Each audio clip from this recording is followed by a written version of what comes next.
معیار کیا ان کے ساتھ جو وہ ہمارا رہنا سہنا ہے وہ چل جائے گا؟ صحیح کیا معاشرے میں کوئی ان کے ساتھ کوئی بد اخلاقی کی صورتحال تو مجھے نہیں لگی ہوئی ساتھ مطلب اب آ جائے گا ریزمبلنس ہے. اب آ جائے گا اسی طریقے کے ساتھ بیٹے کی طرف کے معاملہ.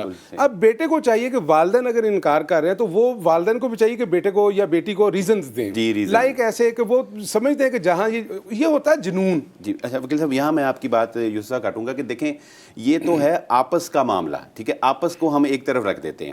آپ نے بہت اہم بات کی کہ میں اس بات کو اپنے ناظرین کے لیے ذرا مزید وضاحت سے کھولنا چاہوں گا.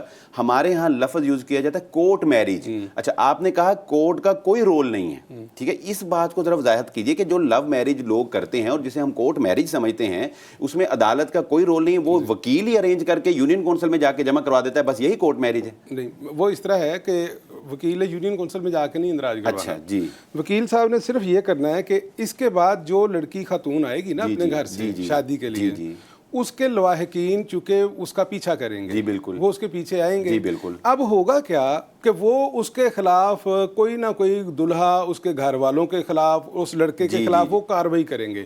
وکیل صاحب نے ممکنہ طور کے اوپر اس آنے والی لٹیگیشن کو تحفظ دینا ہے. یہ کورٹ کا معاملہ ہے. اس میں خاتون کا جس کی شادی ہوئی ہے اس کا بیان کروا دے گے, میں گھر سے بھاگی نہیں ہوں, اپنی مرضی سے شادی کی ہے, میں گھر سے کوئی چیز ساتھ لے کر کے نہیں آئی ہوں, میرے ساتھ کوئی چیز ایسا معاملہ نہیں ہوا, میری وہ ساری یہ نقطے کی بات ہے. وکیل جس کی وجہ سے وکیل کی ضرورت پڑتی ہے, وکیل کی ضرورت, کیونکہ اس نے کورٹ میں پریزنٹ کرنا ہے اس سارے معاملے کو بعد ازاں.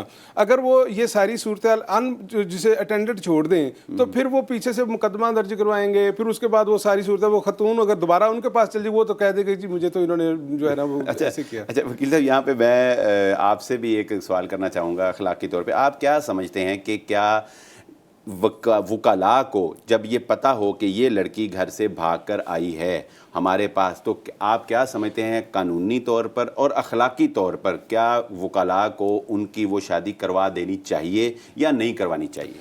یہ ایک بڑا اہمیت کا حامل کویشچن ہے. اصل میں آپ اس کے دو جہت ہیں. جی, ایک تو یہ ہے کہ آپ کو اس کی مالی منفعت بھی مل رہی ہے, آپ کو روٹی روزی والا معاملہ وہ بھی مل رہا ہے. دوسرا ایک اس میں تھوڑا سا جو مذہبی ہے وہ بھی معاملہ مل رہا ہے کہ اس میں نکاح کا معاملہ, نکاح کرنے کے بعد انہوں نے کرنا کیا ہے. اگر ان کو یہ فیسیلیٹیٹ کوئی نہیں کرتا وکیل تو یہ وہ عمل تو پھر بھی کر لیں گے, تو اگر برائی تو چلے جائیں گے. تو اگر آپ تحفظ دے دیتے ہیں اس چیز کو, لیگلائز کر دیتے ہیں, تو ایک عنصر تو اس میں یہ خیر کا موجود ہے. اب رہا معاملہ کہ انہوں نے اس کو لیگل جو ہے نا پروٹیکشن دینی ہے, اس عمل ان کا ہے لیکن اس کو لیگل پروٹیکشن دینی ہے وکیل صاحب نے. وکیل صاحب نے ان کو لیگل پروٹیکشن دے دی, اور کس چیز کے لیے کہ یہ آئندہ اس کے ہاریبل کانسیکوینسز سے محفوظ رہے. یہ اس کا معاملہ ہے. اس میں اس نے نہیں ارینج کرنا کسی چیز کو بھی, گواہان بھی ان کے اپنے ہیں. وکیل صاحب نے نہیں کسی کو کہنا کہ بھاگو گھر سے تو اس کے ساتھ شادی کرو. وکیل صاحب نے نہیں کہنا فلاں جگہ پہ رشتہ موجود ہے وہاں سے لے کر کے آؤ تو پھر میں شادی کرتا ہوں. وہ اپنی مرضی سے آئے ہیں, یہ ان کو صرف سروسز پرووائڈ کر رہے ہیں, اور اس میں بھی سینس یہ ہے کہ بجائے اس کے کہ یہ کوئی گناہ کر لیں تو ان کو چلو ایک قانونی حیثیت دے دی جائے تاکہ یہ اس گناہ سے بچ جائیں اور آئندہ زندگی میں بہتر ہے. اچھا یوسف صاحب, یہاں پہ میں آپ سے ایک اسپیشلی اپنے تجربے کی روشنی میں بھی اور آپ کی ماشاءاللہ ایج جو ہے اس پہ, آپ ہماری بچیوں کو جو گھر سے بھاگ جاتی ہیں, شادی کرتی ہیں, اور پھر آپ جانتے ہیں آپ تو کو فیلڈ ہے کہ اس میں پھر فراڈ بھی بسا اوقات سامنے آتا ہے. ہر لو میرج جو ہے وہ لو بنیاد نہیں ہوتی, فراڈ لوگ ہوتے ہیں, وہ پھر بعد میں مس یوز کرتے ہیں اور بہت زیادہ دلخراش واقعات دیکھنے کو ملتے ہیں. آپ ہماری بچیوں کو کوئی ایسی نصیحت کرنا چاہیں جو گھر سے بھاگنے کا عنصر ہے ہمارے درمیان؟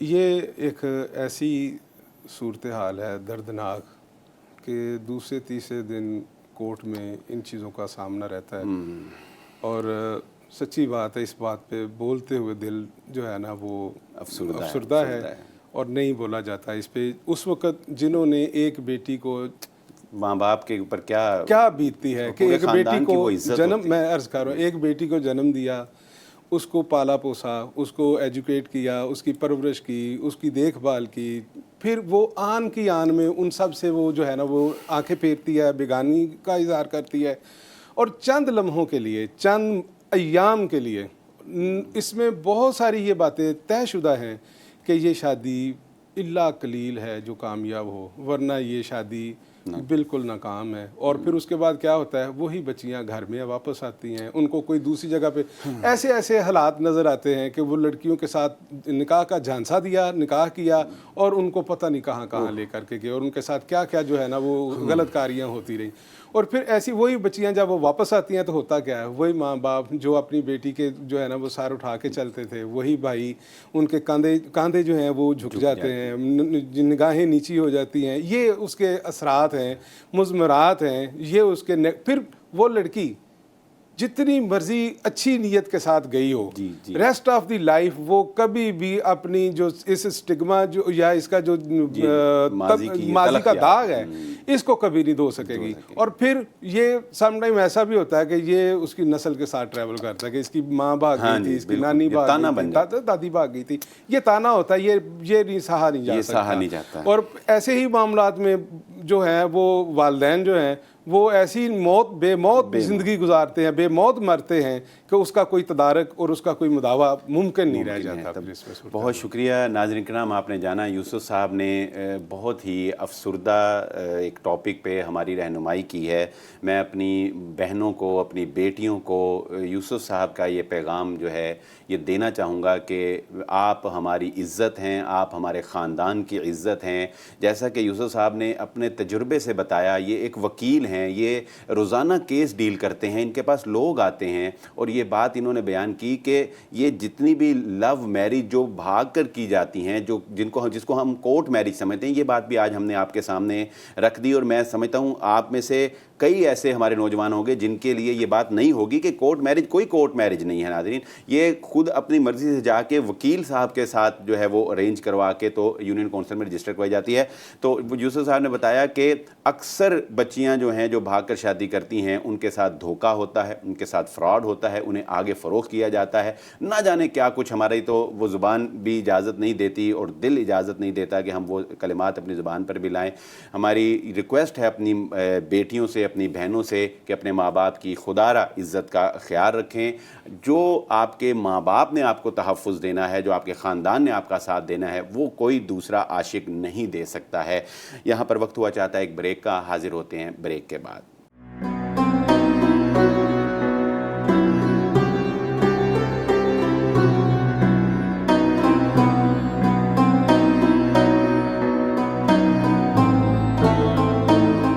ویلکم بیک ناظرین. پروگرام ستارہ حرم میں بہت ہی اہم حساس ٹاپک کے اوپر ہماری گفتگو جناب یوسف بیگ صاحب ایڈوکیٹ ہائی کورٹ سے جاری ہے.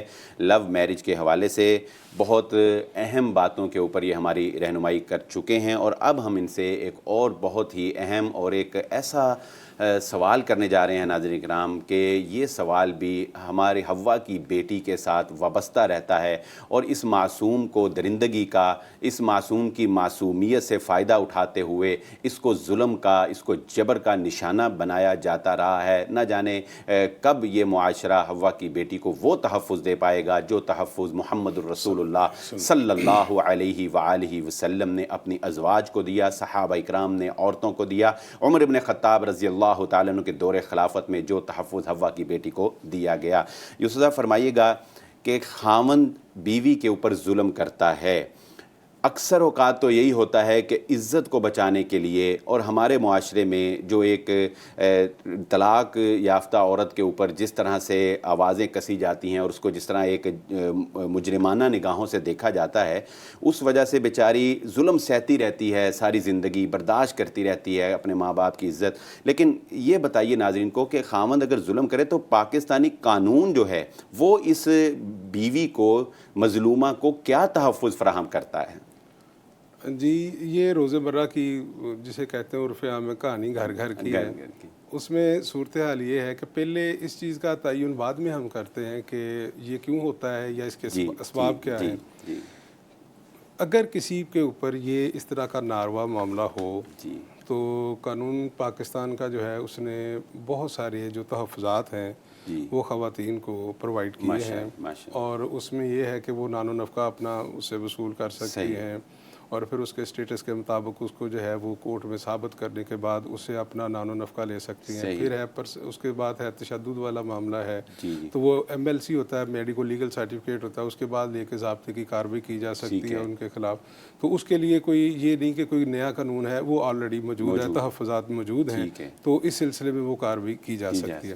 بلکہ اس سلسلے میں تھوڑا سا یہ بھی کہنا مناسب ہوگا کہ جس طرح یہ تحفظ جتنے دیے گئے ہیں اتنا ہی یہ بگاڑ بھی بڑھ گیا ہے, اتنا بگاڑ بھی بڑھا ہے.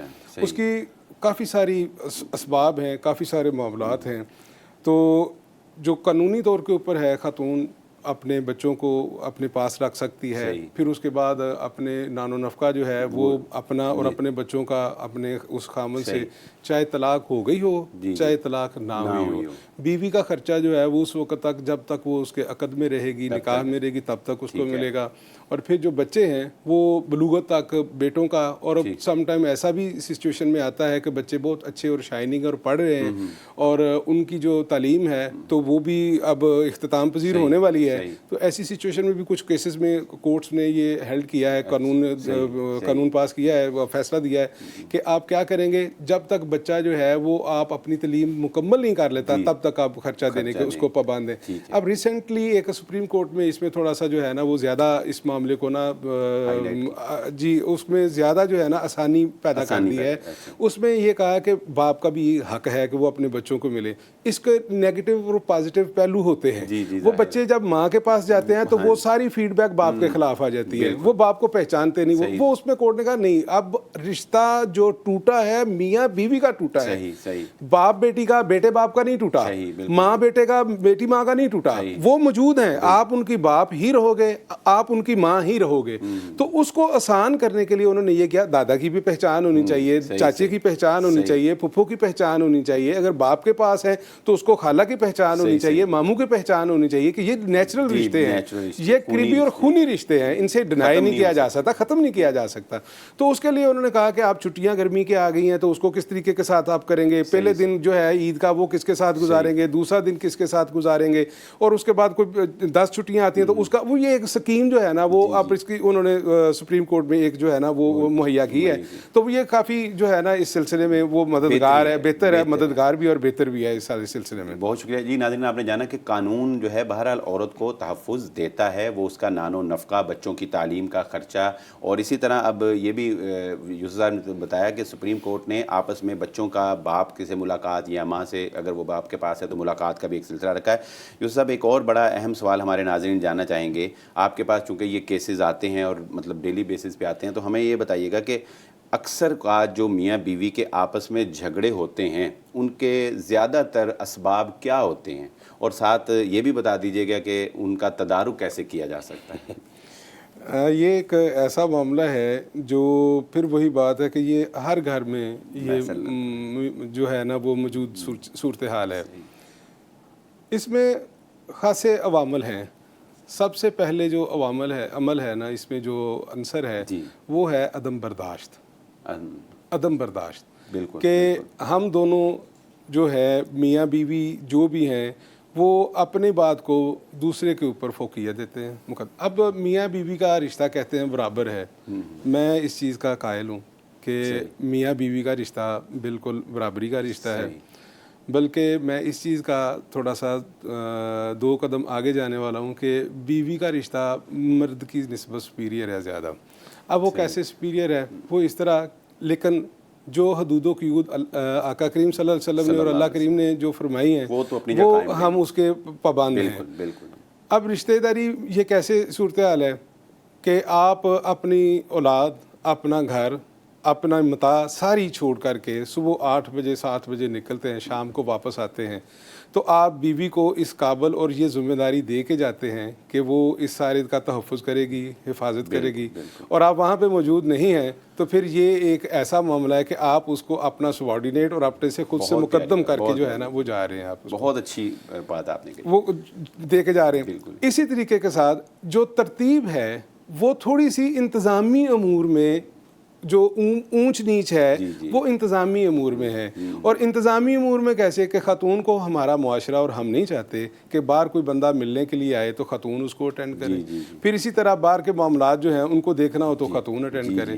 اس طرح اسی طریقے کے ساتھ جو ہے وہ دیگر معاملات میں ہم نہیں چاہیں گے کہ کسی صورت میں بھی خاتون جو ہے نا وہ مرد کی. یہ ہے وہ والا معاملہ. ورنہ اسلام نے بھی حقوق دیے ہیں خاتون کو, وہی پاکستان کے قانون میں مثلا کیا ہے, رائٹ آف لوکوموشن ہے, رائٹ ٹو لائف ہے, رائٹ ٹو ایجوکیشن ہے, رائٹ ٹو ہیلتھ ہے, رائٹ ٹو ٹریٹمنٹ ہے. یہ تمام اویلیبل ہے. پھر پراپرٹی رکھنے کا اس کو بھی حق ہے, مرد کو بھی حق ہے. تو حقوق تو برابر ہیں, حقوق تو برابر ہیں. اب فرق کہاں پہ آتا ہے؟ فرق اس وقت آتا ہے جس وقت عورت بندے کو کمانڈ کرنے کی کوشش کرتی ہے, وہاں پہ پرابلم آ جاتی ہے. اب دوسری بات, وہ جو اللہ تعالیٰ نے الرجال قوامون علی النساء, جو اللہ نے مرد کو قوام بنایا ہے نا, وہ عورت جب قوام بننے کی کوشش کرتی ہے وہاں پہ پرابلم آتی ہے. یہاں پہ دیکھنے والی بات یہ ہے کہ اگر خاتون اپنے خامند کو اپنا جو ہے وہ بادشاہ, آقا, اپنا ایک رہبر اور مانے گی, جسے مجازی خدا کہا جاتا ہے, مجازی خدا, اور ایسی سچویشن گھر میں کریٹ ہوگی کہ سبارڈینیشن کی بہترین مثال پیدا ہوگی, اور اس سبارڈینیشن میں عورت کو وہ تحفظ اور وہ عزت ملے گی جو اس کا تصور بھی نہیں ہے. یوسف آپ کی بات بالکل درست ہے, لیکن دیکھیں اگر ایک عورت, یہ بھی معاشرے میں, چونکہ ہم بھی آپ کو پتہ ہے ہمارے پاس بھی لوگ مسائل پوچھنے کے لیے آتے ہیں, تو یہ اگر ایک خاتون اچھی ہے, دیندار ہے, کوآپریٹیو ہے, اپنے خاوند کے ساتھ تعاون کرتی بھی ہے, لیکن اس کے باوجود یہ بھی دیکھنے میں آپ کے آیا ہوگا کہ خاوند کی جانب سے اس کے باوجود جو برا سلوک کرنا, اور پھر ایک اور بڑا اہم عنصر ہے خصوصاً یہ اب سوشل میڈیا اور موبائل فون کی وجہ سے, کہ شادی اپنی بیوی کے باوجود کسی اور سے افیئر کرنا, ٹھیک ہے, یہ بات عورت سے بالکل برداشت نہیں ہوتی, ٹھیک ہے, اور وقت کم دینا گھر میں. اس حوالے سے ذرا روشن ڈالے گا ناظرین کو کہ مردوں پہ بھی تو جو ہے وہ کیا ذمہ داری ہے. جی اس میں تھوڑی کچھ چیزیں دیکھنے والی ہیں. جی اس میں دیکھنے والی یہ چیز ہے کہ کیا بندہ جو ہے, پہلی بات جو ہے نا وہ آپ نے کہی کہ وہ دوسروں کے ساتھ رغبت رکھتا ہے یا جاتا ہے, وہ تو معاملہ ہی غلط ہے نا, اس میں تو دوسری رائے ہی نہیں ہے نا, بالکل صحیح, اس میں تو دوسرا کلام ہی نہیں. دوسری بات ہی. اب اس میں آ گیا معاملہ کہ اس میں دو چیزیں ہیں, جی دونوں چیزوں میں آپ موازنہ کریں گے. ایک بندہ کمائی کر کے آتا ہے, گھر اپنی بیوی کو دیتا ہے, اس کو نفقہ دیتا ہے, اور وہ آسائشیں, وہ چیزیں اس کو دیتا ہے. تمام گھروں میں ماحول یکساں نہیں ہوتا, وہ اپنے میکے سے زیادہ انجوائے کر رہی ہے اپنے گھر میں اپنے خاوند کے ساتھ. بہت ساری مثالیں ایسی ہیں. وہ خواتین جو اپنے میکے سے زیادہ ایزی ہیں اپنے خاوند کے ساتھ, اور ان کو زیادہ فیسیلیٹیٹ بھی کیا جا رہا ہے, لیکن وہاں پہ بھی یہ بدمزگی موجود ہے. اور ایسی سچویشن میں کہ خاوند جو ہے وہ کرتا, اب اس کو تھریش آؤٹ کیسے کریں گے؟ اگر تو مرد یہ ساری نفقہ اور ساری چیزیں دینے کے بعد پھر بھی یہ معاملہ کرتا ہے, تو پھر تھوڑی سی میں معذرت کے ساتھ چاہوں گا کہ خاتون کو اپنے بیہیویئر کے اوپر جو ہے نا وہ غور کرنا پڑے گا. کہیں کیا وہ بد کلامی تو نہیں کرتی؟ صحیح. کہیں وہ بد کلامی کے ساتھ اپنے خامند کے ساتھ بدتمیزی تو نہیں کرتی؟ کیا اس کے ساتھ لو اور فکشن والا معاملہ, اس میں تو نہیں کوئی کمزوری؟ کیا اپنی محبت کا اسے یقین دلاتی ہے؟ کیا اس کا خیال رکھتی ہے؟ کیا اس کی ضروریات کو مد نظر رکھتی ہے؟ کیا اس کی ضروریات کے علاوہ جو وہ کہتا ہے کہ میرا گھر ایسے صاف رکھیں, ایسی تربیت بچوں کی کریں, کیا وہاں پہ تو نہیں کوئی پرابلم آ رہی؟ یہ الجھاؤ کے معاملات ہیں. اور اسی طریقے کے ساتھ وہاں پرابلم کیسے آئے گی؟ بندہ نکما ہے, نشئی ہے, کام نہیں کرتا, ایسے جن سے تو اس کو فراغت دینی چاہیے. یہ تو جن چمبڑ گیا نا خاتون کو, اس جن سے تو اس کو فراغت کھلا لے جان رہا ہے اس کے, یہ تو پھنس گئی نا بیچاری. تو جہاں دوسری سچویشن ہے کہ بندہ بھی اپنی ضروریات پوری کر رہا ہے اور پھر خاتون جو ہے وہ بھی کر رہی ہے, لیکن پھر بھی اختلاف ہے, تو پھر جو وہ احسن طریقہ ہے جو اللہ پاک کے نبی نے اور قرآن پاک نے بتایا وہ سب سے بہترین ہے کہ دو ایک طرف سے مرد لے لیں, دو حاکم دوسری طرف سے لے لیں, وہ دونوں کی بات سمجھیں سنیں, کیونکہ کسی وقت انا اور ہٹ اس قدر جو بندہ دونوں اطراف ہے نا فریقین, وہ اس کے اتنے شکار ہو چکے ہوتے ہیں کہ ایک قدم پیچھے ہونے کے لیے تیار نہیں ہوتے. لیکن دو احباب جب دونوں اطراف سے آئیں گے تو وہ پھر ان کو بتائیں گے یہاں پہ بھائی تم غلط ہو, تمہاری نیکی ضائع ہو رہی ہے. وہاں پہ خاتون کو بتائیں گے تم نمازی خاتون ہو, روزہ دار ہو, اللہ تعالیٰ کا خوف دل میں رکھتی ہو, تفسیر قرآن پڑھتی ہو, یہاں پہ تم سے کوتاہی ہو رہی ہے. یہاں پہ میں یوسف, یہ میرا خیال ہے آپ نے ماشاءاللہ بڑی اچھی گفتگو کی, لیکن میں آپ کی گفتگو سے یہ سوچ رہا ہوں کہ ہماری ہمارے ناظرین یقیناً یہ ڈیمانڈ کریں گے کہ ایک دفعہ ایک کسی خاتون وکیل صاحبہ کو بھی بلایا جائے تاکہ اس کا بھی جو ہے وہ رجحان جانا جائے. بہرحال آپ کی باتیں بالکل درست ہے کیونکہ آپ کا یہ تجربہ ہے اور معاشرے سے جو ہے وہ آپ وابستہ ہیں. ناظرین کرام بڑے اچھے انداز میں وکیل صاحب نے جو ہے وہ ہمارے سامنے رہنمائی فرمائی. ایک آخری چھوٹی سی بات جو ہے وہ پوچھ کر بات کو ختم کریں گے. ہمارے وکیل صاحب ہمارے ناظرین کو نکاح نامہ جو مرتب کیا جاتا ہے اس کے جو آپ کوئی اہم پوائنٹس ہیں وہ بتانا چاہیں گے تو وہ ذرا ہمارے ناظرین کو بتا دیں. جی نکاح نامے میں پہلے تو کچھ تبدیلی ہوئی ہے اب تھوڑی سی ریسنٹلی. تو اب اس میں یہ نکاح نامہ آپ دیکھ رہے ہیں اس میں نا 25 کالم ہیں, 25 لائنیں ہیں جن کو پر کیا جاتا ہوتا ہے. ان 25 کالم میں کچھ چیزیں ہیں ایسی جو مستقبل کے متعلق ہیں اور کچھ ان کی اپنی ذاتی جو ہے نا وہ معلومات کے متعلق ہیں, اور جو مستقبل کے معاملے میں ہیں وہ اس کے اندر اندراج کیا جاتا ہے اور پھر وہ کورٹ کے ذریعے عدالت کے ذریعے ان کا نفاذ بھی ممکن ہے. اب اس میں جو ہے پہلی 1 سے لے کر کے 13 تک جو ہیں وہ جو 12 تک جو ہیں وہ دفعات ایسی ہیں, وہ کالم ایسے ہیں, وہ ایسی کالم ہیں جن میں لڑکی کا نام, یونین کونسل کا نام, یہ کرنے یہ ریگولر ہے, یہ آنی یہ معلومات آ گئی, اس میں یہ ہونا ہی ہونا ہے. پھر اس کے بعد 13 ہوتا ہے 16 تک جو ہے اس میں وہ نکاح نامے کے بعد جو حق مہر ہے اس کا تعین ہے کیونکہ یہ شرعن اس کو حق ہے. اور سم ٹائم ایسا ہوتا ہے کہ نکاح اپنی جو ہے نا وہ بندہ حیثیت کے مطابق اس کو لیتا ہے, تو حیثیت کسی کی 200 روپیہ ہوتی ہے, کسی کی 2 کروڑ روپیہ ہوتی ہے, تو اس کو بھی ڈٹرمن کرنا ہوتا ہے کہ کیا ابھی سارا دیں گے, کچھ دیں گے یا مستقبل میں دیں گے. یا دوسری صورت ایسی ہوتی ہے کہ ایک معجل اور معجل کے, ہاں جی وہ سمجھ رہے ہیں آپ فرق کو, تو وہ ایک اس کو کہتے ہیں پرومپٹ اور دوسرا ہوتا ہے ڈیفرٹ. جو پرومپٹ ہوتا ہے تو وہ فوراً ادا کرنا ہے, وہ میم عین جیم لام کے والا معجل جو ہے وہ دوسرا ہوتا ہے غیر معجل. ٹھیک ہوگا جی. اب اس میں کیا ہوگا, اب اس میں سچویشن ہوگی کہ اس کے ساتھ کوئی پراپرٹی دینی ہے یا اس کے علاوہ مثلا 5,000 روپیہ ہم نے دے دیا معجل اس کو دے دیا, اور اس کے بعد ہم یہ بھی کہتے ہیں کہ ہم آپ کو فلاں مکان یا فلاں کوٹھی یا فلاں کار دیں گے, وہ بھی حق مہر میں ہوگا, تو اس کا بھی اندراج اس میں جو ہے نا وہ کر دیا جائے گا. یہ 16 تک کا کالم آ جاتا ہے. پھر اس کے بعد آ جاتی ہے کوئی خاص شرط ہو جو میاں بیوی کے درمیان جو طے پا رہی ہے, تو وہ اس میں 17 اور جو ہے نا کالم اس پہ وہ لکھا جاتا ہے. کوئی سامان جہیز دیا گیا اس کا بھی اندراج کیا جا سکتا ہے, اتنی مالیت کا دیا تھا. پھر اس کے بعد اس کے شرط میں یہ آ جاتی ہے بات کہ اس طرح. پھر اس کے بعد آ گیا اسی طرح باقی ہے نان و نفقہ کا ہے. پھر اس کے بعد کوئی حق کا تفویض ہے کہ اس کو واپس کر, یہ ساری چیزیں ہیں, یہ ساری چیزیں اس میں ہیں. یہ اہمیت کی حامل ہے, ساری اہمیت کی حامل ہے. ناظرین اکرام, یوسف صاحب نے نکاح نامہ جو آپ نے اسکرین پر دکھایا گیا اس کے مختلف پہلو جو ہیں ہمارے سامنے رکھے. یہاں پر یہ بات ہم ذکر کرنا چاہیں گے جیسا کہ یوسف صاحب نے توجہ دلائی کہ نکاح نامے جو ہے نکاح نامہ اس میں 13 جو کالم ہیں وہ تو چلو ہر ایک نے فل کرنے ہیں, لیکن اس کے بعد بھی کچھ ایسے کالم ہیں جو جس میں تحفظات ہیں, خاتون کے تحفظات ہیں اور اسی طرح شوہر کے تحفظات ہیں. ان کو بھی اسٹڈی کرنا چاہیے, پڑھنا چاہیے, سمجھنا چاہیے. اگر فل اپ کرنے کی ضرورت پیش آئے تو ان کو بھی فل اپ کیا جا سکتا ہے. بڑے اچھے انداز میں یوسف صاحب نے ہمیں آج لو میرج اور اس سے وابستہ جو موضوعات تھے, متعلقات تھے, ان کے بارے میں رہنمائی فرمائی. دل تو چاہتا ہے کہ ہم اس پروگرام کو جاری رکھیں, لیکن وقت جو ہے وہ بہرحال ہمارے پاس محدود ہوتا ہے. پروگرام کا وقت ختم ہوا چاہتا ہے. انشاءاللہ آئندہ ایک نئے پروگرام کے ساتھ, ایک نئے مہمان کے ساتھ, ایک نئے ٹاپک کے ساتھ حاضر ہوں گے. اسی کے ساتھ اپنے میزبان بلال احمد کو اجازت دیجیے. اللہ حافظ.